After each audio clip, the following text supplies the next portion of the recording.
Good evening and welcome to 22 News at 6. I'm Barry Krieger. And I'm Alicia Rodriguez. 1 year ago, a dramatic gun battle took place in Chicopee. A state trooper was wounded and a gunman was dead. 22 News State House reporter Christine Lee standing by live on Beacon Hill after Chicopee police officers and that state trooper were honored for their courage they showed that day.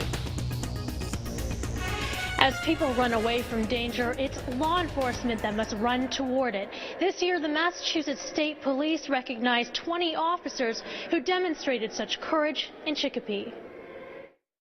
It was a sunny morning on April 13th last year when Trooper John Vasquez heard that officers were taking gunfire on West Street in Chicopee. Vasquez was one of the first to respond, and he drove right into the line of fire. I looked down, my left leg was covered in blood, and then I took a shot through the windshield which shattered glass in my face, and that caused me to flinch. And then my right leg took around 60, 70 pieces of shrapnel. That's when Chicopee police officer Johnny Giacino exposed himself to the shooter in order to pull Vasquez to safety. It was like a movie almost, but it was real.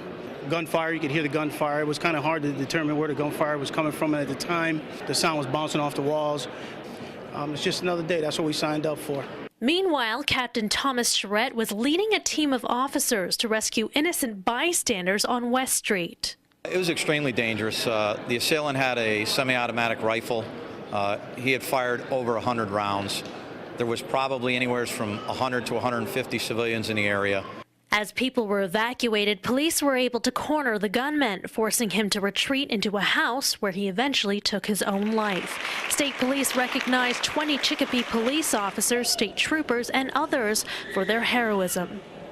Trooper Vasquez was awarded the Medal of Honor. He says he still hears the gunshots as if it were yesterday, but if he had to do it again, he says he would.